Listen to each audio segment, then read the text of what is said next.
Bon, bienvenue à cet apéro coaching consacré aux tarifs entre valeur et valeur.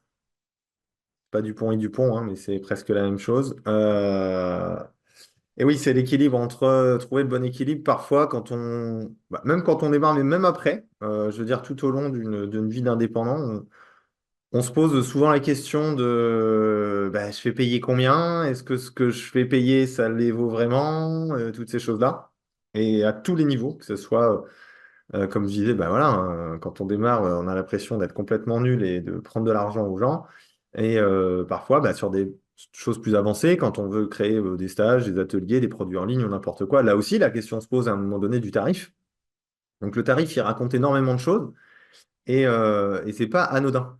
C'est pour ça que je me suis dit que ça serait intéressant j'en avais fait un il y a déjà 2 ans sur comment fixer ces tarifs, de faire une petite mise à jour par rapport à ça. Et je voulais déjà vous poser la question à ceux qui sont là ce soir. Quelles sont les galères que vous avez rencontrées quand il a fallu poser un tarif, un prix sur vous? C'est un prix sur vous quand même. Allez-y. Il y en a qui ont galéré ou pas? Ok, allez-y, hein. Ou ça s'est fait naturellement. Moi, c'est plus une galère pour trouver des produits qui sont ou des services qui ont plus de valeur ajoutée Ouais, plutôt que la valeur de mon heure de séance en fait. ouais, C'est ok. ça qui me questionne, tu vois. Ouais, d'accord. Effectivement, ce que je disais à différents stades, tu vois, au début, là maintenant, les séances, tu te poses plus les questions. Mm. Maintenant, c'est plus sur d'autres produits que tu te poses des questions, effectivement. C'est quoi les questions que tu te poses en fait? C'est le rapport entre valeur et produit, c'est ça? Est-ce que ça les Euh, vaut ou est-ce que les gens sont prêts à payer pour ça? ouais, et c'est aussi comment les présenter pour que ça suscite la notion de valeur en fait. Je pense. Exactement. Alors ça, c'est quand même tout le cœur de ce que je travaille tout le temps avec les gens, hein. Donc effectivement, c'est trouver le juste équilibre entre arriver à poser en mots la valeur de ce que tu proposes, de ce que vous proposez, pour que les gens perçoivent réellement ce qu'ils vont pouvoir avoir grâce à ta prestation, Mm. sans, à mon sens, survendre le truc. Mm. Et c'est là que se pose la question éthique, parce que je dis en communication, en marketing, on peut faire à peu près tout ce qu'on veut, concrètement. Si tu as envie de dire que ça va changer la vie de quelqu'un en 3 claquements de doigts, tu peux le faire. Et du coup, le vendre très cher. Mais quel est le rapport, là aussi, entre la volonté absolue de mettre en valeur son produit et en même temps de conserver le bon curseur pour que ce que tu promets avec ton produit, alors je dis toi, mais c'est tout le monde, hein, tu puisses tenir la promesse. Et je pense que c'est un des éléments fondamentaux à se poser quand il s'agit de déterminer ses tarifs, c'est sur quoi je peux m'engager réellement. Donc, par exemple, si on prend un produit en ligne, en l'occurrence, sur quoi je peux m'engager concrètement, Mm. comme promesse, comme résultat que la personne va pouvoir atteindre, et que ce résultat qui est promis soit suffisamment réaliste d'un côté et attractif de l'autre. Mm. Et c'est là qu'on commence à se dire, et ok, et ça vaut combien? Parce que moi, j'attire toujours l'attention sur une chose, c'est qu'effectivement, on peut dire que tu promets un truc de ouf, et si t'as pas réussi, c'est de ta faute. Tu vois ce que je veux dire? Ou que t'as pas Ouais, mais assez moi, travaillé sur toi. j'ai envie que les gens, d'eux-mêmes, ils disent ça a marché et aller voir Pierre, quoi. Tu vois, Ah j'ai ouais. envie de le vendre plusieurs fois, tu vois. Ouais, c'est ça. Mais et aussi, il y a l'idée de se dire, plus tu vas monter en réputation, et plus tu vas te permettre de vendre tes tarifs chers. C'est-à-dire, plus tu vas avoir de témoignages, plus tu vas avoir de retours, plus tu vas avoir de choses, et plus à un moment donné, la crédibilité de la réponse à la promesse, enfin de l'atteinte de la promesse, sera réelle. Et donc, Mm. le tarif sera moins source de négociation. Combien de fois on vous a recommandé quelqu'un, vous n'avez pas regardé le tarif? Mm. Donc, c'est aussi avec le temps, je pense, et comme je dis tout le temps, les avis, c'est la vie, c'est la preuve sociale ou la preuve d'autorité que ce que vous faites, ça fonctionne. Fera que le tarif, en fait, sera moins une question. Pourquoi? Parce que à quel moment, en fait, les gens, ils ont envie, ils dépensent de l'argent. À quel moment il met en porte-monnaie, quoi? C'est à quel moment? Allez-y, selon vous. Quand ils n'ont pas le choix, des fois. Ouais, super, quand ils n'ont pas le choix. Mais qu'est-ce qui fait qu'ils n'ont pas le choix? Ah oui. En dehors des impôts, bien sûr. Euh, Les autres, vous pouvez répondre bon, aussi, hein. bah, oui. Il n'y a pas que Euh, Pierre. Enfin, on se fait pas un duo là avec Pierre là, ce soir. Acheter une voiture Acheter une voiture. Ouais, mais c'est quel besoin ça? On en vient au besoin là. pour aller travailler. Des fois, pour certaines personnes, c'est obligatoire. Exactement. Et ça vient toucher quel besoin? Facile. Si tu travailles pas, t'as pas de sous. Si t'as pas de sous, Tu manges pas. mange pas. Survie. Ouais, ok. Donc il n'y a plus de débat en fait. C'est à partir du moment où ça vient toucher la survie, il n'y a aucun débat. Hmm. Hein. Pour ceux qui connaissent la pyramide de Maslow, on est sur un besoin physiologique, pas d'argent, pas de travail, pas de thune, pas de thune, pas de bouffe. Et pas de quoi sur sa tête. Donc à un moment donné, si la voiture est obligatoire pour gagner de l'argent, il n'y a même pas à réfléchir, on achète une voiture. D'accord? Donc là, on y va facilement. Deuxième élément aussi, c'est quand ça fait mal, mal. quand ça fait bobo, quand ça fait trop bobo. Et plus ça fait bobo. Alors, vous allez me dire, pas manger, ça peut faire bobo. Mais effectivement. Mais là, je parle de quand on a un problème qui nous fait vraiment mal, qui nous met dans une souffrance, dans une difficulté, et on peut pas, on peut plus tenir. D'accord? Et ça peut être une souffrance réelle qui est en cours, ou potentielle dans laquelle on pourrait éventuellement catégoriser la survie, j'ai plus rien à bouffer, quoi. D'accord? Mais quand on a mal, on est prêt à dépenser de l'argent pour ne plus avoir mal. OK? Et le troisième point, on est prêt à dépenser de l'argent quand? Ça fait très plaisir. Ouais, good job, putain, super. Tu sais, j'ai besoin de rien foutre ce soir, tu veux pas me... Comme ça, j'allais me mater une série. Oui, quand ça les amuse, en fait. Quand ça les amuse, quand ça leur fait du bien. D'accord? Nombre de personnes qui disent qu'ils n'ont pas de thunes, et après, ils vont aller se faire une soirée, et puis ils vont claquer 50 balles, ils n'ont rien compris. Mais ils rentrent, sont contents, ils ont passé une bonne soirée, après, ils culpabilisent parce qu'ils ont dépensé de l'argent. Mais ils ont dépensé de l'argent parce que ça leur fait du bien. Et du coup, c'était quoi le un alors? Bah, le 1, c'est vraiment ce qui touche vraiment à la survie fondamentale, en Ah, fait. Hein. ok. C'est survie, survie, pour moi, c'est des ordres de priorité fondamentaux de survie. Après, c'est soulager, on va dire, une souffrance, d'accord, qui est en cours. Donc, c'est là, concernant les accompagnants, on va être vraiment sur les souffrances émotionnelles. Ça touche pas ta survie, hein, dans l'idée. Mais si tu as mal trop longtemps, tu as envie que ça s'arrête. Donc, on essaye de solutionner ce truc-là. Et le troisième point, c'est quand ça les amuse ou que ça leur fait du bien. Et je pense que c'est déjà intéressant. Alors, ces trois critères, on pourrait les étoffer, je pourrais faire 2 heures sur le sujet. Mais déjà, si on part sur cette simple base-là, quand on sait que les gens sont prêts à dépenser dans ce cadre-là, où est-ce que votre prestation à vous, elle s'inscrit? Hmm. Donc, si vous faites un truc qui fait pas du bien aux gens, si vous faites un truc qui les soulage pas d'une grosse souffrance, bobo, aïe, hein, ou qui vient pas toucher à leur survie, bah, peut-être falloir négocier un petit peu plus ou ce genre de choses. Et là, ça sera beaucoup plus facile. OK? Hmm. Captez ce truc-là? Hmm. Ce qui va simplifier l'argumentaire. Ouais, ouais, sur ces là, ouais. Mais il y en a d'autres quand même. Enfin, Les trois grands pôles, c'est santé.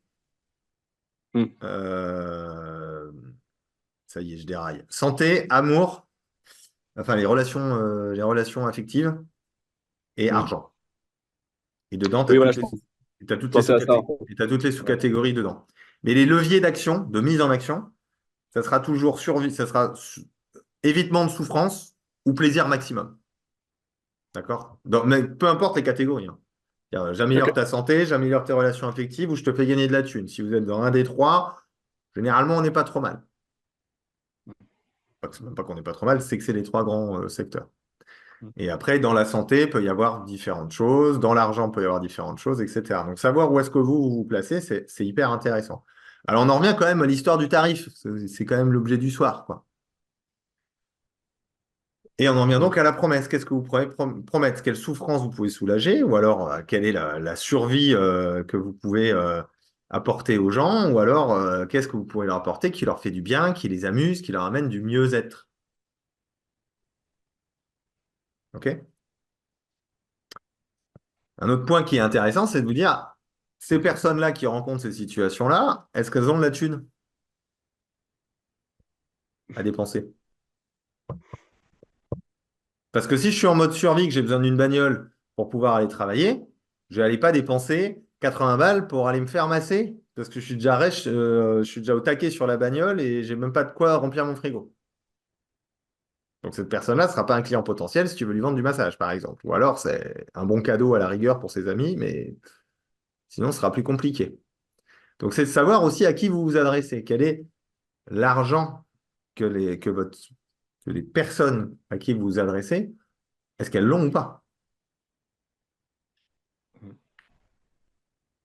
Et on va voir que c'est un petit peu des choses qui s'imbriquent au fur et à mesure, vous allez voir. Ok.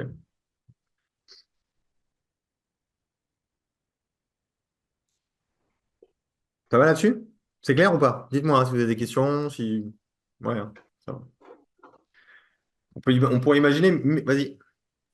Ouais, j'ai une question du coup en com. Est-ce qu'on peut basculer un petit peu sur les deux leviers, c'est-à-dire des fois communiquer pour soulager une souffrance et puis des fois communiquer pour amener un grand plaisir? Oui, bien sûr. Je te renvoie au dernier apéro coaching sur la spécialisation. Où on parlait de communication spécifique plutôt que de spécialisation. J'étais en partie, oui. Ouais, tu étais là, ouais, je me Ok. rappelle. Donc, Ouais, on est exactement là-dedans. On peut avoir des communications spécifiques à partir du moment où on a une forme de cohérence quand même entre les deux, tu vois. ouais, donc Mais on il peut faut savoir switcher. que, ouais, voilà, on peut switcher entre les deux. Pour moi, c'est pas trop un problème parce qu'on peut s'adresser à différents publics en Mm, ayant une même activité, tu vois, c'est pas trop un problème. ok. Mais comment fixer son juste tarif?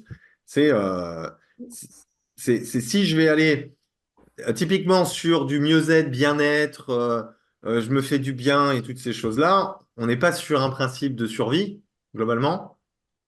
Donc, c'est pas grave. Donc, ça veut dire que le niveau de priorité de la personne, c'est de se faire du bien. Donc, ça veut dire que toutes les autres catégories sont plutôt assurées et ça va plutôt pas mal.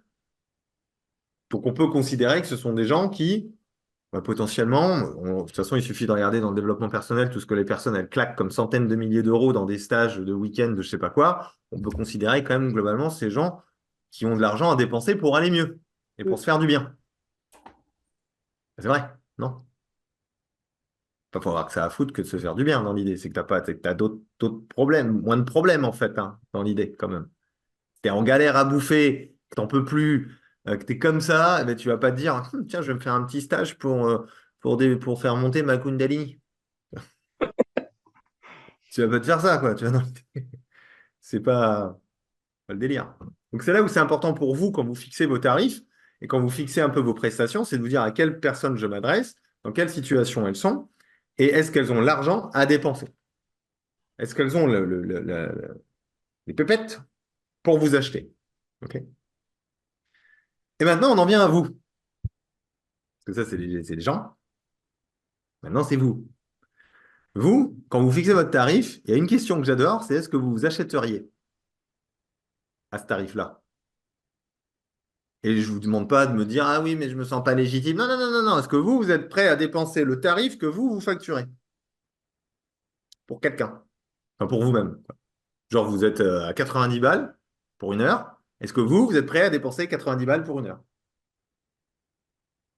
Si vous dites, Moi oh non bah plus. non, c'est trop cher, moi 50 balles, et par contre vous, vous êtes à 220 balles de l'heure, il y a un petit problème de cohérence, vous comprenez bien, quoi.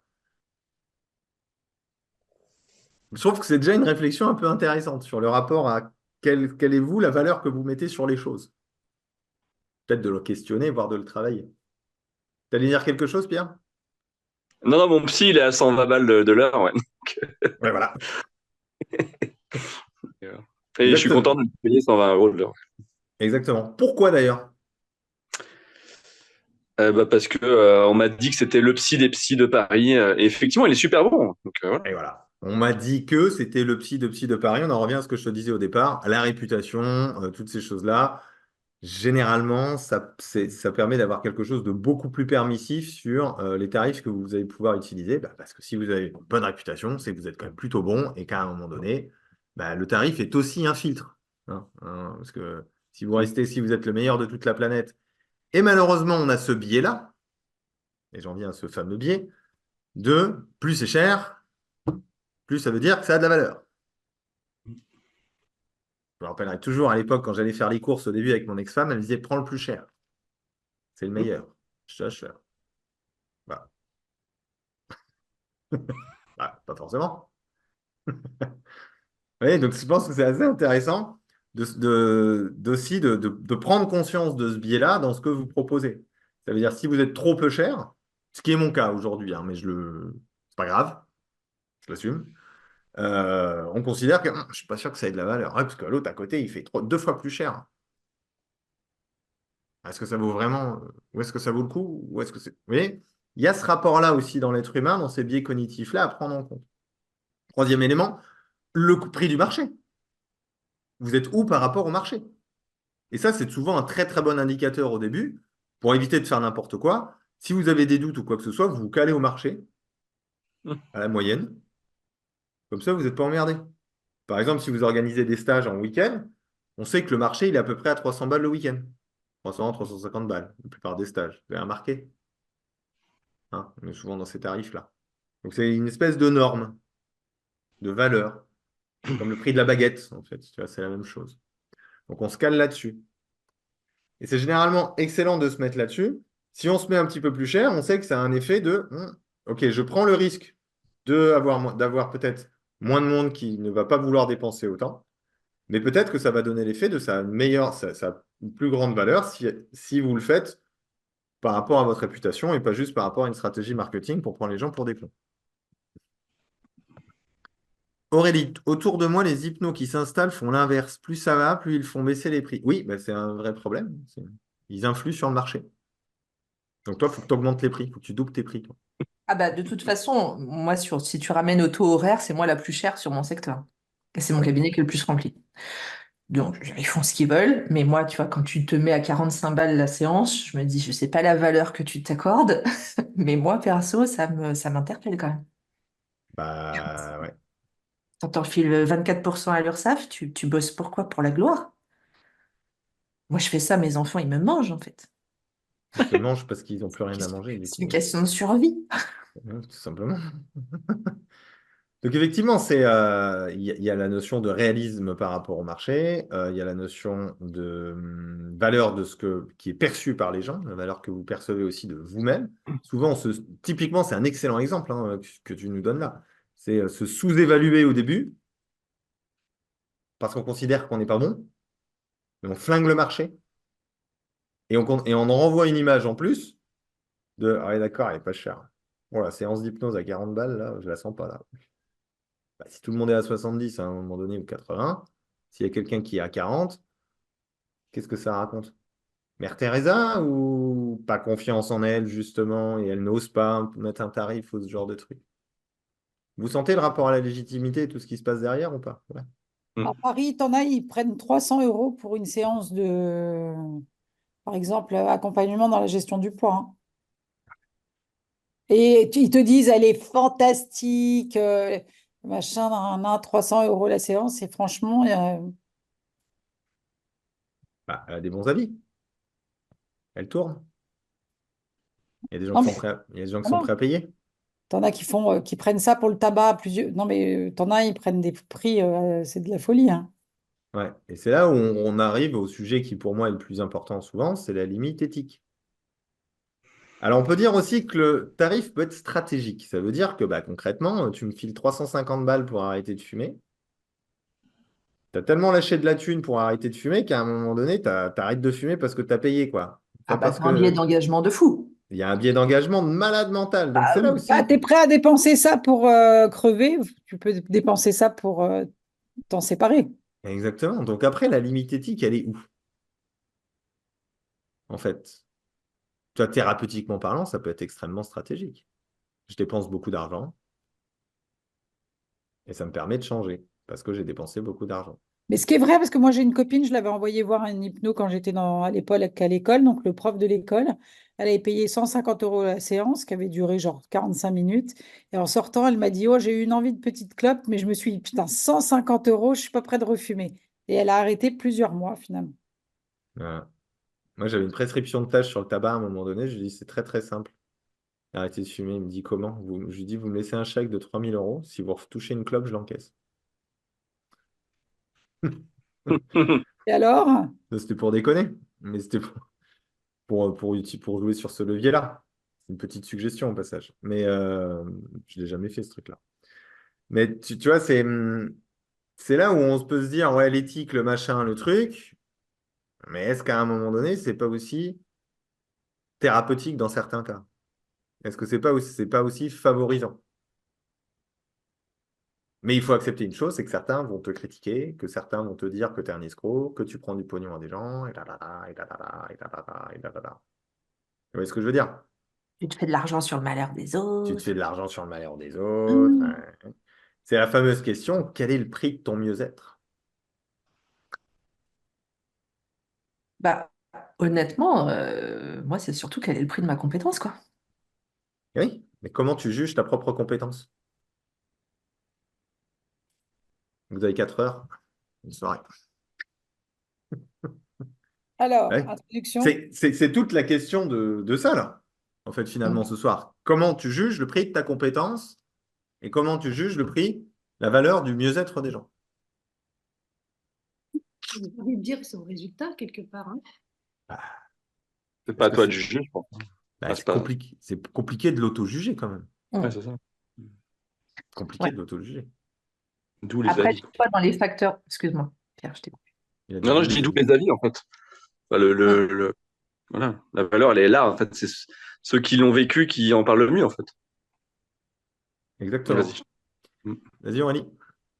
Alors, après, tu as la valeur de la compétence théorique. Tu vois, moi, je sais que j'avais tenu compte quand même aussi de budget de formation, enfin, tu vois, des trucs quand même où je me disais, bah, voilà, enfin, tu vois, aussi un investissement que je fais pour accompagner les gens, qui est pas anodin quand même. Et puis après, oui, il y a forcément l'évaluation par les gens qui bénéficient de tes services. Tu peux pas savoir si tu t'auto-juges sur le bien que tu fais aux autres, c'est peut-être un peu dangereux. C'est vrai, c'est pas faux. Donc, ce qui veut dire que pour fixer ses tarifs, au début, c'est normal que ça soit galère quand même. Ah oui. Et donc, plutôt que de se prendre la tête, pourquoi on ne s'aligne pas juste sur le prix moyen du marché et puis basta cause, tu vois? Mm. Et des fois, je ne comprends même pas que la réflexion du tarif soit un sujet au début. Tu t'alignes sur les tarifs de tout le monde et puis basta, quoi. Puis tu vois, tu te fais ta réputation, tu vois comment ça se passe, tu te développes, tati tata. Tu vois ce que je veux dire? Parce que sinon, ça crée trop de biais, en fait. Tu vois, le 40 balles que tu me dis, là, tous ceux qui s'installent, ils sont à 40 balles.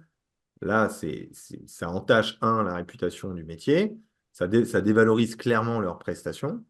Et si tout le monde fait ça, bah, tout le monde va devoir descendre et tout le monde va vite se rendre compte que le seuil de rentabilité de cette activité, il va aller au placard, hein, et ils vont tous abandonner. Donc je pense que c'est intéressant au départ de pas trop se prendre la tête sur le fait de je suis pas assez légitime, je suis nul, toutes ces choses-là. Oui, vous êtes nul et vous serez nul pendant des années probablement. Voilà, et on se le met dans la tête une bonne fois pour toutes et puis on arrête de délirer. Hein.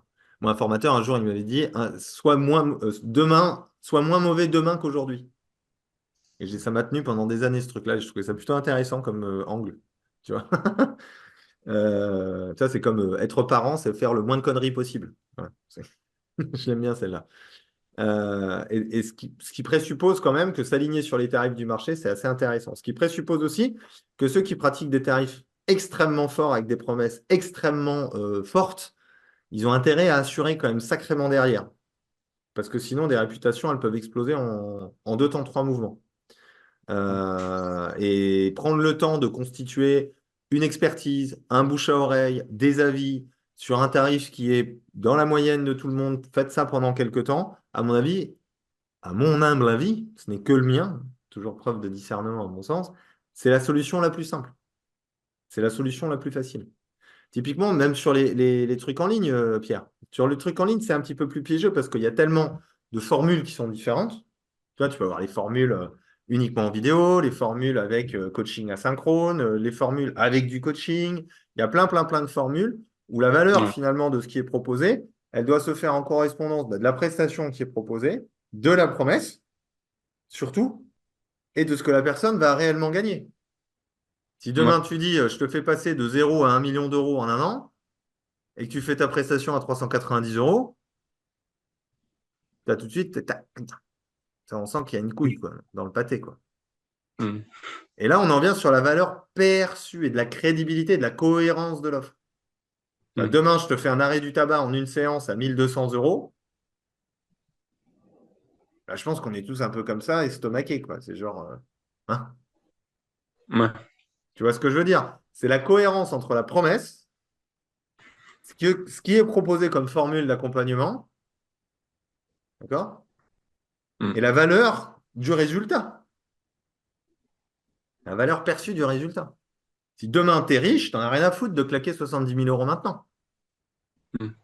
Ouais. Mm. Mais bon, si tu signes avant ce soir, je te le fais à 30 000. Il faut savoir investir pour avoir la vie que tu as envie d'avoir, hein. C'est toi qui vois. Après, tu peux Ouais, continuer à bon, avoir, tu peux je crois continuer que à avoir ta vie. Tu vois. l'éthique, elle est là, en fait. Je pense que c'est quand enfin, c'est tous ceux qui font du closing, là, enfin, moi, ça me va pas, tu vois, clairement. Je pense que l'éthique, elle est dans forcer quelqu'un à acheter quelque chose dont il n'a pas besoin et où il Ouais. risque en plus de se foutre dans la merde financière Ouais. pour une promesse qui n'est pas inhérente à sa survie. Du tout. Mm. C'est-à-dire que tu vas foutre quelqu'un encore plus dans la merde, ou tu vas prendre le risque de foutre quelqu'un encore plus dans la merde, sous prétexte que dans la vie, il faut prendre des risques, il faut envoyer, il faut envoyer, il faut envoyer. Pourquoi pas, hein? Moi, je dis pas. Moi, dans la vie, j'ai pris plein de risques, hein. J'ai fait du all-in, moi, quand j'ai ouvert mon cabinet. Il fallait que ça marche dans les 2 mois, sinon j'étais à la rue. Et des risques. Je dis pas qu'il ne faut pas en prendre des risques à un moment donné. Mais le point de méfiance, il doit être effectivement sur nous, je pense, dans notre éthique d'accompagnant, de coach ou de formateur, de se poser la question de où on est réellement la personne. Le nombre de fois que j'ai des calls, des gens qui m'appellent pour les petites 30 minutes là, que je propose gratuitement, et où des fois je leur dis non, non, non, là, tu vas pas claquer de la thune chez moi, tu vas faire ça et ça, parce que ça sera plus rentable tout de suite, et ensuite tu viens chez moi, ça m'arrive souvent. Mm. Parce que c'est de se dire, wow, wow, wow, j'ai mon regard quand même d'expert sur la situation, je me questionne, et plutôt que vouloir vendre à tout prix mon programme, qu'est-ce qui est bon pour la personne dans l'instant? Parce que Mm. moi, je sais ce que je peux proposer, je sais ce que je peux promettre, et je sais ce que je ne peux pas promettre. Et je pense que c'est ça qui est aussi intéressant parfois dans notre perception des demandes que des clients qu'on peut avoir. Et d'être très au clair sur ce qu'on promet, sur ce qu'on ne promet pas. D'accord? Parce que sinon, vous pouvez dire oui, oui, oui, moi je résous tous les problèmes de la Terre. Ouais, ouais, vas-y, lâche-moi ta thune, il n'y a pas de souci. Allez hop, et let's go. Et je pense que c'est à cet endroit-là où parfois ça pourrait être intéressant d'avoir un petit peu de discernement et qu'on peut placer notre curseur éthique. Il y a des gens, si vous avez écouté le podcast de Laurent et de Anna, Laurent Bertin et Anna Gallet, qui est sorti aujourd'hui, qui moi j'ai trouvé vraiment super, à un moment donné, c'est dit, et c'était, il me cite à un moment donné, c'est une discussion, on se dit, mais des fois, mais on est vraiment trop con d'avoir une éthique personnelle, parce qu'avec ce qu'on sait faire, on pourrait vraiment gagner plein de thunes, en fait. Et même Anna, à un moment donné, elle rigole et a dit, avec François, on s'est même posé la question de devenir des gourous à un moment donné ou de devenir médium, parce que je suis sûr qu'avec ça, on gagnerait un pognon pas possible. Mais, mais, mais non. Et je pense que c'est très bien de se poser sa propre question. Il dit, il y a des gens qui n'ont aucun scrupule, hein, ils s'en foutent complètement, hein, surtout sur Internet. Ils n'ont aucun scrupule, ils n'en ont rien à branler, ils te prennent le pognon, tu en as besoin, tu n'en as pas besoin, t'en as rien à foutre. Et je pense que nous, en tant qu'accompagnants, en tout cas moi, ce que j'essaye de prôner dans ma manière d'apprendre aussi à communiquer aux gens, c'est de trouver le Mm. juste curseur entre ce que vous proposez, ce que vous pouvez promettre et tenir, et d'avoir la rémunération qui soit vraiment en correspondance avec vos besoins, votre éthique et les personnes qui sont en face de vous. Ça n'empêche pas de gagner plein, plein d'argent si tu en vends plein, plein. J'ai jamais dit le contraire. Voilà. Non, mais je veux dire, ouais. J'ai jamais dit le contraire. Si je vends mes programmes 10 fois plus, je gagnerai 10 fois plus d'argent. Oui, si tu en vends 10 fois plus, tu gagneras 10 fois plus d'argent aussi. Bah, dès lors que ton ego prévaut sur la sécurité de ton client, c'est red flag. C'est exactement ce que je suis en train d'évoquer, effectivement, Aurélie, c'est à cet endroit-là. C'est en quoi je vais non pas euh, répondre à la souffrance des gens en essayant de l'accompagner au plus juste dans sa souffrance. Et la red line, la ligne rouge, c'est j'utilise la souffrance de la personne pour gagner de l'argent. Mais je pense que là-dessus, Et il puis y a. parfois pour l'ego aussi, quoi. Tu vois, Mais des fois, moi, je m'interroge quand même parfois sur ça. Alors, il y a le levier de la peur quand tu t'installes, et même après, hein, de ne pas remplir ton cabinet, de ne pas remplir ton frigo, de ne pas payer ton loyer. Enfin, je pense on est tous au pareil. peu comme ça. Mais par moment, dans les promesses qui sont avancées, enfin, sur certains sujets, alors moi, j'ai peut-être le biais de m'énerver sur l'accompagnement du trauma et et l'éthique qui l'accompagne, mais des fois je me dis, mais il faut arrêter. Enfin, c'est tellement dangereux de faire ce genre de choses que... Et je sais pas dans quelle mesure il n'y a pas de ce truc de sauveur absolu. Euh, moi, voilà, ça a tendance à me crisper un peu sur l'éthique. Oui. Disons, c'est la prise de conscience de la responsabilité dans l'accompagnement des gens, surtout quand ils ont des problèmes, en fait, là, dedans, dans les émotions, dans ce qu'ils ont vécu, dans ce genre de choses-là. Et je pense en tant qu'accompagnant, peu importe les tarifs que vous avez envie de pratiquer, j'ai envie de vous dire. On s'en fout. Tu peux faire tes séances à 200 balles, ça t'amuse, c'est pas un problème. Mais c'est toujours d'avoir ce discernement, à mon sens, sur est-ce que là, je suis en train de jouer sur une peur pour pouvoir gagner de la thune, ou est-ce que stratégiquement, ça fait partie de ma manière de présenter mon accompagnement à ce tarif-là, et de me servir aussi de ce levier-là pour aider la personne dans son cheminement. C'est possible, hein. C'est le fameux où je les connais là sur mon truc, là, il faut savoir investir sur soi pour aller mieux, tu vois. Il y en a qui te poussent des curseurs pas possibles là-dedans, parce qu'ils vont aller appuyer sur les peurs et jouer sur la culpabilité de ne pas investir sur soi. Mais il y a une différence entre jouer sur la culpabilité. Ah, bah écoute, de toute façon, si tu n'investis pas sur toi, moi, de toute façon. Tu vois. Et j'ai bonne réputation, ça fait un moment que je suis installé, j'ai un bon truc, allez, on y va, on s'engage là-dedans, on met l'argent sur la table et ça fait partie presque du processus thérapeutique en sachant que ça se limite forcément à des gens qui ont les moyens de pouvoir le faire. Et là, c'est un choix de ciblage que j'évoquais au début. D'accord. Il n'y a pas de mal. Et de toute façon, il y a des thérapeutes, il y en a tellement, à un moment donné,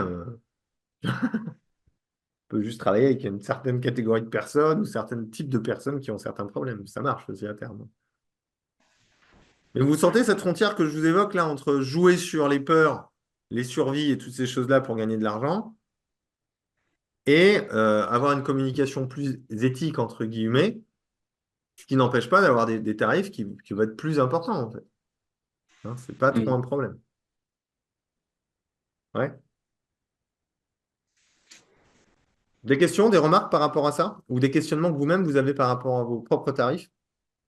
Et ce rapport un peu entre valeurs et vos valeurs, d'ailleurs. On va parler du rapport à l'argent aussi, qui peut être intéressant. Mm. Ses propres limitations. Allez-y, des questions, quelque chose? Rien du tout. Écoutez religieusement encore. Moi, je ferai un parallèle avec mon autre activité où je fais du B&B tout simplement. Oui. Au début, j'avais un studio enfin, à louer. Franchement, j'ai pas je pouvais pas faire les travaux. Il n'y avait pas les moyens. Mhm. Il n'y avait pas de kitchen. Donc, j'ai mis tout en bas des prix. Ah oui. J'ai attiré des personnes qui étaient relativement désagréables, exigeants, qui travaillaient tout le temps le prix, qui rendaient un studio sale, qui fumaient à l'intérieur alors que c'était interdit, Mhm. qui ramenaient des animaux. Il y a juste un lit de place, hein, donc il y avait toute une famille qui arrivait. Bref, j'ai vu toutes les couleurs. Et en plus, j'avais des avis négatifs. Quand j'ai eu les moyens, j'ai fait les travaux, j'ai mis la kitchen. Là, j'ai commencé à avoir une clientèle très intéressante, agréable, qui me laissait un appartement propre. Je n'ai plus eu un seul fumeur. Et quand ils partent, c'est nettoyé. En fait, le prix bas, j'en ai autour de moi aussi qui font à 45 euros, mais je me dis, ils se tirent une balle dans le pied. Et même pour commencer, c'est pas une bonne chose parce qu'ils ont des personnes qui s'attendent quasiment à être remboursés à 100% sans rien faire et à ne pas s'investir. Bref, il y a tous les inconvénients sur les avantages. Mhm. Et en même temps, si mon gîte, c'est un studio, quoi, c'est quelque chose de très simple, si je m'étais vue sur mer et que je racontais des bobards ou que je disais que j'avais un king size bed alors que c'est pas le cas, et ben, j'aurais probablement pas mal d'avis négatifs et je ne pourrais sûrement plus le louer maintenant parce que en fait, mettre juste ce qui est avec une vraie promesse de ce que je peux apporter, donc à juste prix, fait toute la différence pour moi comme pour les personnes que je loue. Et je pense que dans mon activité, c'est pareil. Exactement. C'est pour ça que les tarifs bas, et ça me fait penser à un exemple pour tous ceux qui un jour ont envisagé de faire du Groupon. Vous allez voir qui est-ce qui vient, hein. Ouais. Soyons très clairs, hein. Pour avoir certains clients qui en ont fait l'expérience, les témoignages sont souvent à peu près les mêmes. Alors, c'est pas une généralité, donc il peut y avoir des exceptions, hein, bien sûr. Mais globalement, bah, plus effectivement le tarif est bas, plus on attire des personnes qui ont des moyens plus réduits. Ce qui ne veut pas dire que dans l'eau, il n'y aura pas des gens qui seront engagés dans la démarche et ont envie de changer, parce que tout simplement, ils n'ont peut-être pas les moyens de pouvoir investir plus. Ça, c'est une réalité. Mais force est de constater, ce constat-là que tu donnes sur le BNB, par exemple, c'est quelque chose qu'on peut retrouver dans à peu près tout, en fait. Ok. Très bon exemple, je trouve assez intéressant de garder ça en mémoire. Mais c'est toujours des notions de choix après, hein, derrière. C'est- On choisit. Moi, j'ai des personnes qui sont restées très très longtemps à 50 balles la séance parce qu'ils voulaient continuer à garder un tarif qui, selon eux, était accessible au plus grand nombre. Et c'était OK. Ils sont restés là-dessus pendant longtemps. Moi, Pourquoi j'ai deux pas? tarifs. Oui. J'ai un tarif haut et j'ai un tarif solidaire, je l'ai appelé comme ça. Il faut que ça soit justifié, hein. Ouais, bah, j'ai mis moins de 25 ans, donc les jeunes et puis les gens en difficulté. C'est quoi ta métrique? La métrique, c'est Comment tu juges la personne est en difficulté? ah bah la bonne foi des gens. J'en ai pas tant que ça en fait, Alors, qui me demandent quoi. je suis très très bien que tu en parles.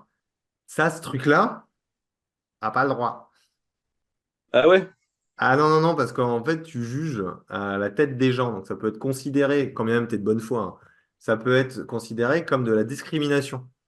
Ça veut dire que, regarde l'autre, le mec, il est en, je sais pas, il est habillé je sais pas, en Ralph Lauren, Ah oui. il paye plein pot. Par contre, l'autre là, il a des trous dans son t-shirt, je vais lui faire payer pas cher. Et c'est parce que la bonne foi des gens n'est pas suffisante. C'est pour ça que généralement, si tu appliques des réductions, c'est très cadré. On est sur RSA, chômeur, étudiant. Donc sur présentation d'un justificatif. Oh, ok, d'accord. Donc c'est un cadre légal que je vous invite quand même très sérieusement à respecter. Tout comme le fait d'afficher vos tarifs. D'accord? Vous ne pouvez pas faire n'importe quoi sur les tarifs. Vous êtes censé les afficher. Oui. Et on a le droit de demander aux gens justement un justificatif de revenu, Oui. De revenus. enfin Bah, leur RSA ou leur feuille de chômage, ouais, ou un justificatif, ouais. on a le Bah, droit, ça? quand tu vas au cinéma, tu fais quoi? Bah, je paye ma place. Oui, mais les réductions, tu les justifies. Ah, je sais pas, je suis pas dans une tranche d'âge où j'ai des réductions, s'il Voilà, te bon, plaît. c'est pas ton Ah, cas. t'as été étudiante, Mais t'as t'as peut-être été étudiante, c'est des trucs comme ça, tu vois. Moi, je me Ouais, rappelle, j'avais enfin, ma carte d'étudiant, et puis je Demandeur présentais ta carte d'emploi, d'étudiant, et j'avais t'as mon pas le deuxième droit. burger chez McDo, tu vois. Tu vois, donc c'est. Non, non, ok, c'est. Tu Ça, peux faut aussi faire. expliquer aux gens que c'est toi pour te protéger dans un cadre légal, quoi. ah, C'est la Parce que loi. clairement, en cas de contrôle, ben, c'est toi qui prends, c'est pas eux. Oui. ok, Donc, si tu veux d'accord. pouvoir continuer d'appliquer des tarifs qui leur soient accessibles tout en restant, toi, protégé, Mhm. ben, tu dois leur demander un justificatif. C'est effectivement le cadre légal. D'accord. Et les gens, enfin, ils se posent pas Oh la question, oui, en fait, je tu pense, vois. ouais, je pense pas que ça pose problème, mais je me demandais, voilà, est-ce qu'on a le droit de demander ce genre de justificatif auprès d'un client, quoi. Bon, c'est Oui, juste l'attestation d'affiliation pour l'emploi, machin. Pas c'est sûr. tout. Ok. Il faut le photocopier ou quelque chose comme ça, le justificatif? Bah, t'es censé pouvoir le Euh, présenter en cas de contrôle, ouais. En cas de contrôle, c'est censé J'imagine pouvoir que le oui. présenter. Mm. Par contre, il faut faire attention à comment tu le stockes, comme tout ce que tu stockes, parce que loi RGPD, patati patata. Oui, Mais quand on commence à rentrer dans les cadres vraiment légaux, on se rend compte qu'il y a beaucoup de gens qui sont complètement à côté de la plaque, hein. Il faut faire très attention, c'est surtout en cas de contrôle qu'il faut faire gaffe, d'accord? Ok. Donc, c'est pour ça que typiquement sur les tarifs en fonction des situations, ça doit être cadré et vous devez avoir des tarifs qui sont fixes. OK? Très Ok. important ça. Mais oui, pourquoi pas appliquer des réductions, des trucs même sur. C'est posé la question dernièrement, on m'a posé la question dernièrement de faire des séances gratuites. Quelqu'un qui s'est dit, bah, j'ai envie de faire des séances gratuites. Mm. Et je lui dis, à qui? Il me dit, bah, ceux qui sont en galère. Je lui dis, quel genre de galère? Parce que tu ne peux pas faire payer d'un côté à des gens et faire gratos à d'autres. Marche pas. Donc, tu es obligé de choisir. Genre RSA, CMU, tu vois, non, c'est rien du tout. Tu es obligé que ce soit justifié. Sinon, tu peux pas faire ce que tu veux. Ou tu le fais sur des thématiques très précises dans un cadre associatif. Voilà, Enfin, exactement, dans un cadre associatif, qui est un cadre très précis ou ce voilà, genre de sur une choses. Mais là, thématique qui, toi, te exactement. Sauf que là, c'était parle. pas un cadre. Hum. Là, c'était un cadre plus. Moi, je veux offrir par moment à certaines personnes. OK? Donc, Donc, on voit bien que c'est assez épineux comme sujet, les tarifs, et que le plus simple, des fois, c'est déjà d'observer le marché et de se poser la question avec qui j'ai envie de travailler et est-ce que ces personnes ont de l'argent? Euh, donc, déjà ces premières questions que je vous ai évoquées dans la première partie de l'apéro coaching, déjà toujours de les garder toujours un petit peu en tête, c'est intéressant. Mais ça ne veut pas dire qu'on ne peut pas faire des choses chères. Ça peut être très stratégique aussi. Et c'est là où je mets le garde-fou de l'éthique. Quand ça s'inscrit dans une stratégie d'accompagnement. Alors certains vont dire, bah oui, mais si moi je fais payer 7000 balles, c'est parce que les gens ils vont payer, je suis sûr qu'ils vont se bouger le cul. Ouais, pourquoi pas? Pourquoi pas? Mais là, on arrive à la limite personnelle. Moi, je n'investirai pas 7000 balles pour un mec qui me dit qu'il va me faire gagner 3 millions d'euros. Bah, surtout que À ce jour. même si les gens s'investissent à fond, est-ce que toi, tu as la garantie que s'ils s'investissent à fond, ils vont atteindre leur objectif? Est-ce que tu peux garantir ta promesse? Parce que sinon, tu vois, ce que tu risques d'activer après en effet boomerang, si même en s'investissant, les gens, ils n'y arrivent pas, tu vois, en termes de dégâts derrière, ça peut être costaud, quoi. Ça peut être plus de dégâts que de bénéfices derrière. Ouais, ouais, ouais. Après, moi, quand c'est en confiance ou quand j'ai une promesse très claire, moi, je serais capable d'investir beaucoup plus. Ça, c'est pas. Mais sur les promesses parfois que je vois tourner, non, je ne mettrai pas 7000 balles dans ces promesses-là, ça c'est Et tu vois, évident. sur les promesses, enfin, tu vois, des accompagnements lambda en cabinet, enfin, tu vois, c'est difficile de remettre du résultat, hein, C'est extrêmement difficile. Après, sur ça se fait quand l'accompagnement même. thérapeutique. Ça se fait quand même sur quel. C'est pour ça que je pense qu'il faut être très au clair chacun en tant qu'accompagnant sur qu'est-ce que vous pouvez promettre et qu'est-ce que vous ne pouvez pas promettre. Mais ne rien promettre, c'est une erreur. Rien du tout. Hop, moi, je n'ai qu'une responsabilité de moyens. C'est un peu juste des fois pour des personnes pour s'engager parfois. Alors, qu'est-ce qu'on peut garantir? Qu'est-ce qu'on peut promettre? Je pense que c'est des réflexions très intéressantes à toujours garder en tête. Et la promesse n'est pas forcément un résultat. La promesse, ça peut être un regard qui évolue, un état d'être également qui évolue. Ça peut être un mouvement qui est entrepris. Ça peut être toutes ces choses-là, en fait. Pour certaines personnes, ça va être une écoute, même si je ne supporte pas ce mot-là. Mais Moi, petite licorne bisounours. t'as vu. Mais il y a un cœur tendre qui bat à l'intérieur de tout ça, tu sais. Je sais. Bref, vous voyez un petit peu l'idée de ce sujet des tarifs. Ouais. Qu'est-ce que vous retenez là pour le moment là? Juste pour faire un petit brief là, pour voir ce que vous avez retenu de tout ce que j'ai raconté. À part la licorne. Du pognon, du pognon. Voilà, Du c'est bon. pognon, du pognon, du pognon, ouais. Alors, qu'est-ce que vous avez retenu par rapport à tout ce que je vous ai dit? Allez-y, m'intéresse. Petit Ben, récap. les gens qui ne savent pas mettre leur prix se calent au prix moyen de leur secteur. Par exemple, je trouve ça plutôt intéressant, comme plutôt que d'arrêter de se prendre la tête et de se caler au prix moyen. Oui, quoi d'autre?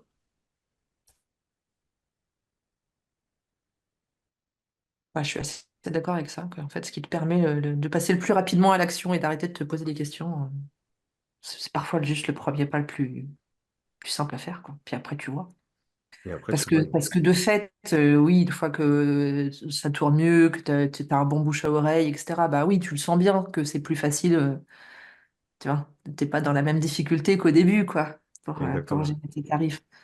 Donc, ben, au début, il faut juste trouver le levier de passage à l'action le plus efficace et le plus rapide, sinon tu fais jamais rien, quoi. Non, tu fais strictement rien, ouais, Et une effectivement. fois que tu as fixé des tarifs super bas, tu vois, je me dis, ça doit pas être facile d'augmenter. Je vois le gars qui s'est foutu à 45 balles, je me dis, ben, j'espère vraiment qu'il n'a pas de charge derrière, parce que après, quand il va vouloir augmenter, c'est chaud quand même. Ça va être compliqué, ouais. Mais Ah oui et ouais. non, parce que les gens s'en foutent en fait. Quand il s'agit d'augmenter ses tarifs, j'ai remarqué que ça passe plutôt crème. Moi, je suis passé de 60, 70, 80, 90 à l'époque, en cab, 5, 6 ans là. Et quand j'ai fait 90, je suis revenu à 80. Parce que j'aimais pas 90. Ça sonnait pas bien dans Non, c'est vrai, hein. Je fais 90, je l'ai marqué de partout, je l'ai dit à mes clients, et au bout d'un mois ou deux, j'étais là, il me fait chier ce tarif. J'étais bien à 80, puis je suis remis à 80. Oui, les gens, tu vois, quand j'ai quitté le statut associatif, pareil, j'ai augmenté de 10 euros d'un coup. C'est complètement transparent. Alors ça, ce sujet de l'augmentation des tarifs, je Ils n'ont réponds pas posé toujours de la même questions. chose. Tu le fais, tu le dis, basta. Tes Mm. clients en cours, ils gardent le même tarif. Les nouveaux, tu leur annonces le nouveau tarif. Exactement. Et même les anciens, tu leur dis que tu as augmenté le tarif et que tu restes, mais qu'eux, ils restent à l'ancien. Mm. Évidemment. Et après, il y en a certains qui vont vous dire, bah, je vous paye le nouveau tarif, et d'autres qui vont dire, bah, merci, c'est gentil. Et puis c'est tout. Et l'idée, c'est pas de récupérer du pognon, c'est d'être totalement transparent parce que ce que vous dites, c'est vrai. J'ai augmenté mon tarif, mais vous, je vous laisse à l'ancien tarif. Terminé. Ouais, c'est juste discriminant aussi, hein, mais bon. C'est pas discriminant parce qu'il y a un cadre auquel les tarifs étaient posés, Mm. le Je rigole. cadre change et le cadre rechange. Donc c'est ça qui est le truc. C'est difficile de changer unilatéralement Bah, imagine, les tu prends termes, tu vois. ça fait chier les crédits qui changent en cours de route, hein. Bah ouais. On n'aime pas bien ça généralement, je crois. Mais oui, c'est une petite forme de discrimination, mais c'est un petit côté vicieux que j'aime bien avoir en fait. Non, mais de le dire, c'est très très simple en fait. C'est une simplicité assez déconcertante. Et je pense que vraiment la question de se dire est-ce que je m'achèterais ou est-ce que je serais prêt à investir ce type d'argent, ce type ces sommes-là. Ok, on peut dire ah, c'est un rapport à l'argent. Ouais, ok, non, mais tu sais pas en fait. Nanana, nanana. Ouais, et alors? Qu'est-ce que ça peut foutre? C'est grave? Non, c'est pas grave. T'as des gens, ils en ont rien à faire de dépenser 10 000 à 15 000 euros dans des programmes. Quand même, ils se foutent dans la merde. Et peut-être que ça va changer leur vie, et puis très bien. Bah, on n'est peut-être pas tous sur ce rapport à la dépense, ce rapport à la prise de risque aussi. Je veux dire, il y a des gens qui ont plus tendance à prendre des risques que d'autres. Et je pense que c'est intéressant aussi de garder aussi tous ces critères avec soi-même. D'accord? Et si vous sentez que c'est vraiment limitant dans votre vie, bah là, c'est peut-être intéressant d'aller travailler là-dessus, sur ce rapport finalement aux investissements, à dépenser, à investir sur soi. Il y a des gens, ils arrivent même pas à dépenser une thune pour eux-mêmes. Enfin, de toute façon, il y a des extrêmes. Quand il y a un extrême, quand il y a des équilibres, généralement, c'est que c'est intéressant d'aller regarder le pôle inverse. Mais vous voyez, c'est à la fois un sujet complexe, mais à la fois un sujet extrêmement simple, quand on y pense bien. Des fois, il faut poser, il faut faire, et puis on voit. Typiquement, j'avais fait un truc sur Révélateur à un moment donné, j'avais changé le tarif, j'avais augmenté le tarif, et j'avais fait mon laïus, mon texte et tout, machin, trop bien et tout, pouf, je le lance, tac, tac, tac. C'est lancé, c'est sorti. 3 heures plus tard, je vais dessus, je fais, mais en fait, ça va pas du tout. J'avais passé 10 jours dessus. Je fais, non, ça va pas du tout. Il me va pas ce tarif. Et pouf, j'étais revenu à celui d'avant. Voilà. Et c'est OK. Et des fois, il faut aussi le matérialiser, le dire, le poser pour s'en rendre compte. C'est assez intéressant. C'est un effet assez intéressant d'ailleurs de le voir. Quand on est dans sa tête, on a plein de théories, mais quand on le pose, qu'on le matérialise et qu'on le lit, par exemple, ça peut générer quelque chose. Petit tips comme Hmm. ça au passage, quand vous faites vos tarifs ou ce genre de choses. Matérialisez-le vite, là, sur votre site ou Ouais. matérialisez-le et voyez ce que ça fait. Ou sur une page de vente, par exemple, je pense à un programme en ligne ou même à un stage ou n'importe quoi. Posez votre truc, tout, voilà, mettez le tarif et dites-vous, ah, ouais, ça marche pas. Je me sens comment par rapport à ça? Il y a un aspect de feeling aussi. Après, il y a une Ouais, question de c'est clair que réalisme. 300 euros de l'heure, moi, je serais pas à l'aise. Enfin, ça marcherait pas, quoi. Toi, Ouais. toi, tu n'es pas à l'aise à 300 euros de l'heure. Non. Et peut-être que tu le seras dans 5 ans. Ouais. Oui. Mais Vraiment. c'est le aujourd'hui et l'instant T. Et peut-être Hmm. qu'à ce stade de comment tu t'auto-évalues sur tes compétences, eh bien, bah, tu t'évalues à ce tarif-là aujourd'hui auquel tu es, et c'est très bien. Et peut-être que dans 3 ans, ce ne sera pas le cas. Attention au piège aussi des clients qui vous disent oh, mais ça vaut tellement beaucoup plus ce que tu fais. Ça, là, on l'a tous eu, je pense, au moins une fois. Tu l'as jamais eu, ça, Aurélie? Ça me surprend pas en même Alors, temps. ton petit Plaisir, cœur tendre, putain, je vais te l'arracher avec les dents, tu vas rien comprendre. plaisir d'offrir. Je vois te recevoir, merci connard. Non, j'ai eu dernièrement le ah, je m'attendais à plus cher, Ouais, ben voilà, ben c'est la même chose. mais j'ai pas eu sur ce ton-là, mais j'ai peut-être pas des clients aussi mielleux que les tiens. C'est le même principe. Donc, je le caricature un peu, mais c'est ce principe-là précisément. C'est que la valeur perçue de ce qui est reçu une fois que les gens y sont est supérieure à ce qu'ils ont payé. Mais ce qui ne veut pas dire qu'on peut le transférer en amont. C'est là où les avis deviennent hyper intéressants. Mm. Oui, parce que Parce- c'est toujours des gens qui me viennent par bouche à oreille, tu vois. En plus. Et qui du coup prennent rendez-vous et regardent pas le tarif. En fait, je me rends compte que des fois, les gens, ils ne regardent pas.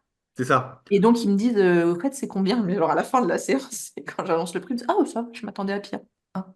Et c'est là où je pense que c'est intéressant aussi de faire très attention à ce que des clients en cours ou des gens qui ont participé à des événements que vous avez fait ou ce genre de choses vous disent, ah, mais en fait, ça vaut tel. Mais en plus, tu devrais augmenter tes prix. Bah, oui, peut-être. Mais peut-être que dans la valeur perçue avant de venir te voir, le taf de com n'est pas suffisamment bon pour te permettre d'augmenter les prix. Donc, les avis, augmenter les bénéfices que les gens ont. Donc, s'intéresser typiquement à quelqu'un qui vient travailler avec vous et qui vous dit, ah, moi, ça m'a permis ci, ça m'a permis ça, je me sens comme ci, je me sens comme ça. On capte, on balance ça dans la com et ça permet d'augmenter aussi la valeur de votre produit avant que les gens y viennent. C'est là où on fait évoluer au fur et à mesure le tarif. Parce que si vous faites que augmenter le tarif, mais que votre com, elle reste la même, bah, ouais, c'est pas logique. Après, c'est la réputation derrière. Vous faites ça pendant 5, 6, 7 ans, 10 ans. Les gens et qu'il y a du bouche à oreille, les gens ne se posent plus trop de questions. D'accord? Mais servez-vous aussi des gens qui vous disent que ça vaut plus. Posez-leur la question. Qu'est-ce que ça t'a apporté? Qu'est-ce qui fait que là, quand tu es venu avant de venir, qu'est-ce que tu t'es pas dit que tu te dis maintenant? C'est des questions intéressantes à poser aux gens. Elle est pas mal celle-là, hein. T'as vu? Elle est bien celle-là. Non, mais qu'est-ce que tu t'es pas dit que tu te dis maintenant? Et ça, on le prend, on le met sur le site et on le met dans sa com. Ça vient toucher beaucoup plus. C'est pour ça que les interactions avec les clients, avec les gens, etc., elles sont hyper importantes. Elles vous donnent une matière absolument extraordinaire qui augmente la valeur de ce que vous faites, pour le coup. Ah, moi, j'étais super content. J'ai eu un de mes premiers témoignages. Et pourtant, il y a plein de gens qui me l'ont déjà dit, mais quelqu'un qui a laissé le témoignage pour dire que grâce à mes apéro coaching gratuits, il a réussi à développer son activité complètement, juste avec le gratos. Du coup, je me suis dit que j'allais tous les virer pour vendre plus de programmes. C'est cool. Du coup, moi, je vais le mettre sur mon site pour les gens qui doutent sur le fait qu'il ne faut pas regarder tous les apéros coaching. Ce n'est pas le seul. Donc, c'est là où c'est intéressant de se servir de tout ça pour augmenter la valeur perçue de vos prestations et donc, à terme, d'augmenter aussi vos tarifs. Donc, je vais augmenter les tarifs des apéros coaching gratuits. La valeur, en tout cas. Je te préviens, s'il faut te faire des compliments, je me casse. Hein. Oh, c'est dur quand même. Oui, je sais. Bon, d'autres questions ou c'est terminé pour aujourd'hui? Juste un peu un mode papotage autour des tarifs. Je trouvais ça intéressant de faire un petit peu le tour et puis d'avoir vos avis sur le sujet. D'autres partages, d'autres remarques? Ouais, juste moi, je propose un verre d'eau, un café au début. Et enfin, je pense que tu vois, sur la perception du moment partagé, je pense qu'il y a des petits trucs à faire en fait. Ouais, très vrai. Un moment d'échange où on se pose d'abord, on boit un petit thé. Ouais, voilà. J'ai une copine qui fait ça avec des massages, c'est inclus dans son offre. C'est-à-dire, on a un temps avant, vous vous posez, on discute, on échange, une petite boisson chaude, et puis après, on fait le massage, et puis après, il y a un deuxième temps où vous avez le temps de vous relaxer, tout ça, de vous poser. Ça fait partie de l'offre. Du coup, la Ah, ça, valeur perçue est supérieure. c'est ça. Comme les locaux, comme l'emballage. Ouais. C'est comme l'emballage. Si votre packaging, il est super classe. Moi, j'ai vu dernièrement attends, ça s'appelle comment? Les chips. Attends, merde. C'était quoi? Les chips Le prix d'excellence ou je sais pas quoi. Non, non, mais c'était le packaging de ouf avec un bleu roi, de l'or, chips d'excellence avec une typo de ouf. Tarif forcément supérieur par rapport aux autres paquets de chips. Bon, je les ai achetés forcément. Et j'étais obligé de goûter. Et ben, c'était des chips, quoi. Tu vois, c'était des chips. Donc, ils ont augmenté l'emballage, la valeur perçue. Et Ah qu'est-ce ouais. que tu t'étais dit avant que tu t'es pas dit après, du coup? Que je me suis dit. Alors, avant, je me suis dit, putain, ils sont forts quand même, les mecs, hein. Et après, tu t'es dit, je suis con quand même. Et après, je me suis dit que j'étais très con. Là, qui m'ont bien niqué, comme d'habitude. Mais comme quoi ça marche. Mais je l'ai fait en conscience. Et donc, ce qui est important aussi, c'est typiquement si vous avez des locaux pourris et que Ah vous ouais. avez une séance à 250 balles, il faut vraiment que vous ayez une réputation au taquet, hein. C'est connu comme le loup blanc que la France entière vous recommande, quoi. Parce qu'il va falloir accepter d'aller dans ce bazar. Non, mais je le caricature à un fond, mais au moins comme ça, on comprend tout de suite. Donc la valeur perçue aussi de votre environnement, comment les gens se sentent bien, etc. Ça joue énormément sur le bouche à oreille, par exemple. Je me rappellerai toujours, pour ceux qui sont sur le révélateur, un client qui comprenait pas pourquoi il n'avait pas de bouche à oreille. Putain, super avis. Franchement, super avis. Franchement, les accompagnements, nickel chrome et tout. Mais pas de bouche à oreille, que du nouveau client. Bon, il tournait bien, parce qu'il y avait des pubs, tout ça, machin, on avait bien taffé, tu vois. Mais il comprenait pas. Et une fois, deux séances, je me suis dit, attends, c'est pas possible. À un moment donné, je lui dis, soit t'es nul. Enfin, soyons très honnête, hein, je lui ai dit, hein, soit t'es nul. Et il me dit, bah non, j'ai du monde, machin, ça se passe bien, j'ai des super avis. Je regarde ses avis, je fais, ouais, putain. Il me dit, ah, il y a peut-être un truc, en fait. Et il prend sa caméra, il tourne sa caméra, et en fait, chez lui, il me dit, tu sais que c'est ici que je consulte. Et c'était le bordel. Mais genre, le bordel, le bordel. Il y avait des trucs empilés, des cartons, des trucs pas rangés. Les gens, ils venaient sur un vieux clic-clac et tout, quoi.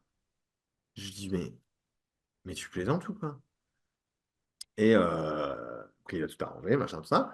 Mais tu arrives là-dedans, tu dis c'est le bordel, tu dis pas à quelqu'un d'y aller quand même ça s'est passé pour toi parce qu'il y a une valeur aussi de l'environnement dans lequel vous évoluez, comme la valeur de votre site internet, si votre site internet est classe, ça vous monte un petit peu en gamme, donc ça justifie un peu plus des tarifs.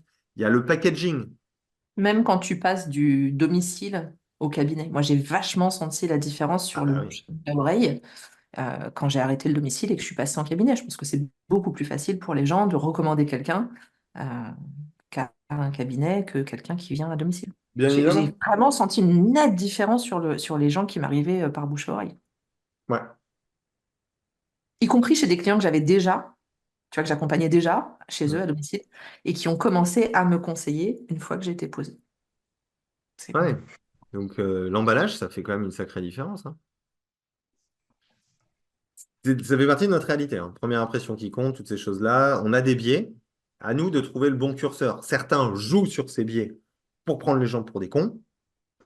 Moi, je vous invite à en avoir conscience pour trouver le bon équilibre. Voilà, la seule différence.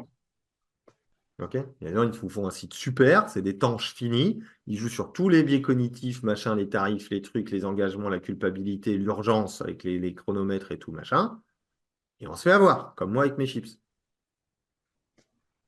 Bah, je le fais en conscience quand même. Je voulais les goûter, j'étais curieux quand même. Putain, Mais faut qu'est-ce que je que sache ça de dit en garde. termes de loi de l'attraction, tu Moi, par rapport à la chips, moi, vois? Ouais. c'est une grande histoire d'amour. C'est une catastrophe même. Vous laisse moi, je suis obligé d'aller. Ouais, salut Pierre. À bientôt. Ciao. À bientôt, ouais.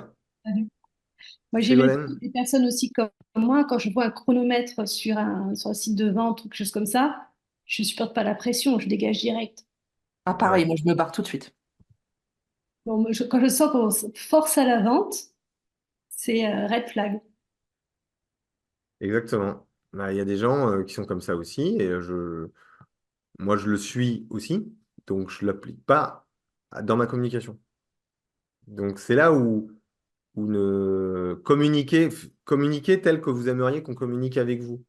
Utilisez des tarifs tels que avec lesquels vous êtes vous-même à l'aise, en fait. Peu importe qu'il y a un problème avec l'argent ou ce genre de choses. Si c'est trop extrême, bon, il y a peut-être quelque chose à aller explorer ou travailler, bien évidemment. Si vous n'arrivez pas à dépasser 20 balles de l'heure, bon, à un moment donné, vous comprenez bien qu'il y a un souci quand même. Donc là, bon, on peut travailler, c'est intéressant de travailler un petit peu là-dessus, d'oser aussi dépasser un petit peu ce truc-là. C'est pour ça, je trouve que le type de s'aligner sur les tarifs au départ et d'y aller. Salut, Sophie.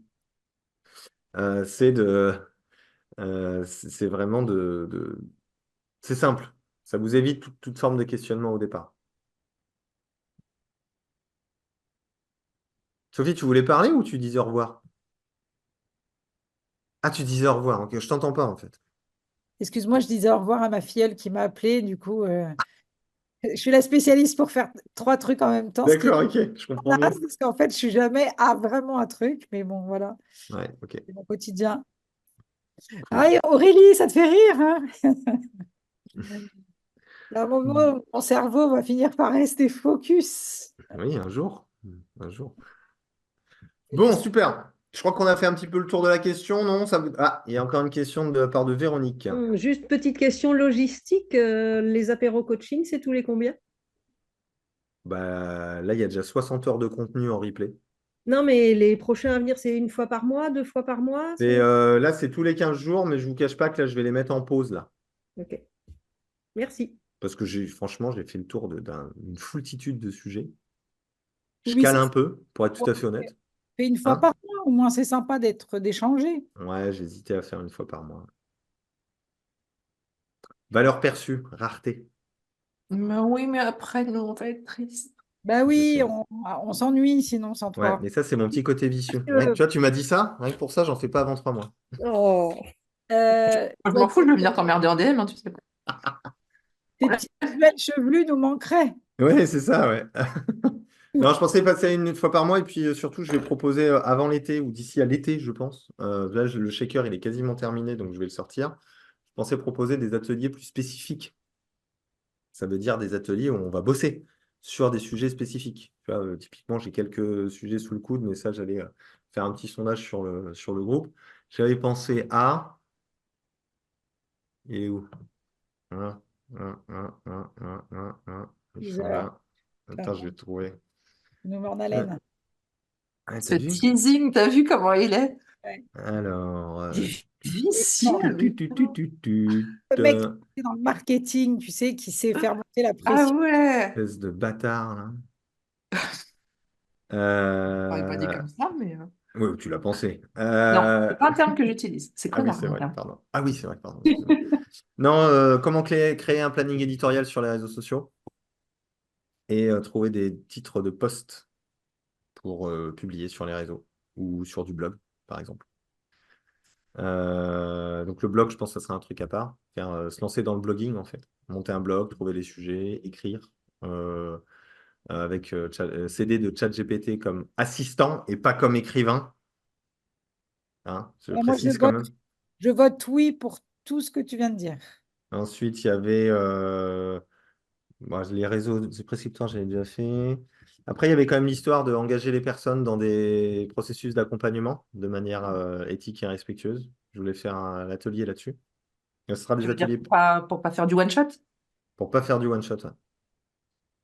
C'est comment laisser le choix à la personne, comment l'amener, comment le proposer, sans forcer la vente. Parce qu'il y a peut-être des personnes, on parlait de valeur perçue, bah, peut-être qu'il y a des personnes qui vont se dire, bah, moi j'ai peut-être besoin de m'engager vraiment dans un processus d'accompagnement, plutôt que de faire de la séance en one-shot. Et d'être capable, je pense, de pouvoir le proposer de manière éthique, sans forcer la vente, tout en posant un cadre, en arrivant à promettre quelque chose sans promettre la lune. Tu vois déjà tous les paramètres que je viens de citer. Je pense que ça s'apprend, parce que vu que je l'apprends à mes coachés depuis environ 4 ans. Donc ça marche plutôt très très bien. Donc du coup, je m'étais dit que j'allais faire un atelier spécifique là-dessus pour vous l'apprendre. Et qui qu'il a noté encore le jeune? Il a noté la newsletter aussi. Comment mettre en place techniquement une newsletter, l'écrire euh, et avoir de l'audience sur sa newsletter. Et le dernier que je pensais faire, c'était comment euh, euh, trouver des thèmes de conférences en ligne, comment les préparer, comment les mettre en ligne, en gros, comment je fais tous les gens qui aiment faire des apéros coaching comme je l'ai fait moi, ben, comment j'ai fait pour le faire depuis 3 ans. Donc ça serait une série en fait d'ateliers payants que j'avais envie de proposer. Un petit, Euh, comment? un petit tarif. 30 000. Pas assez cher, mon fils. Ah, tu l'as, c'est bien. Non, non, non, ça sera petit tarif de toute manière. Ce sera pas du 1000 balles, hein, en gros, hein, pour être tout à fait honnête. Et le révélateur va évoluer aussi, parce que le shaker va prendre beaucoup plus de place. Parce que vu ce que j'ai réussi à faire sur le shaker, et je suis vraiment content quand même du résultat, je pense que ça va devenir le cœur de ce qui va vous permettre d'apprendre à communiquer tout simplement. Et les petits ateliers viendront se greffer un peu autour pour aller plus spécifiquement sur des choses. Donc ça, c'est un petit peu la planification que j'ai là-dessus. N'oubliez pas aussi que les listes d'attente du shaker, elles sont ouvertes parce que j'ai bientôt fini pour ceux. Il y a déjà des personnes qui sont inscrites si vous voulez participer aux prochaines sessions. Et puis, ouais, les apéros coaching, je vais les mettre un peu entre parenthèses, je pense, pendant quelques temps et peut-être venir à une formule à une fois par mois. Ce qui est rare et précieux. Donc, si vous me voyez moins, vous aurez très envie de me voir. Ça peut être de la manipulation, ça, tout simplement. Mais oui, ce qui est rare et précieux, Aurélie, tu sais bien. Non, je suis en train d'envisager la possibilité d'avoir très envie de te voir. Je sais pas, il y a un truc qui ça colle pas. Et une ambulance. Donc, voilà pour ce soir. En sachant que c'est très bien, vu que la plupart des gens qui regardent le replay, ils vont pas jusqu'à la fin. Donc, ça, c'était que pour vous. Bon, prenez soin de vous en tout cas. J'espère que ça vous a éclairé quand même au niveau des tarifs. Je vous tiendrai au courant de toute façon sur tout ce qui va évoluer. La newsletter, c'est tous les lundis. Et puis, bah, je vous dis à très vite. Des bisous. Allez, bisous. Ciao, ciao. Salut.